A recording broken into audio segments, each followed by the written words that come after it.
তো বন্ধুরা, আমি তোমাদেরকে শোনাবো রঞ্জিত মল্লিকের একটা ছোট্ট গল্প। আর এই গল্পটা শুনতে তোমাদের খুবই ভালো লাগবে। চলো ভিডিওটা শুরু করা যাক। রঞ্জিত মল্লিক কলকাতার এক সাধারণ ফ্যামিলিতে জন্মগ্রহণ করেন।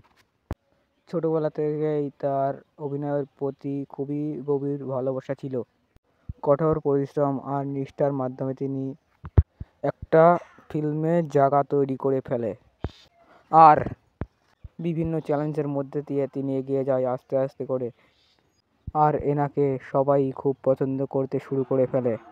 আর সবাই পছন্দ করে বলেই ইনি একটা ভালো মানুষ হয়ে উঠেছে।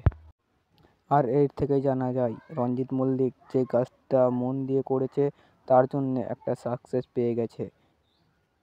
কারণ তিনি কোনোদিনই হার মানতে শেখেনি। আর তোমরা যেই কাজটাই করো না কেন সেই কাজটা সম্পূর্ণ করতে যতই দেরি হোক না কেন সম্পূর্ণ করে তারপরে হাঁপ নেবে।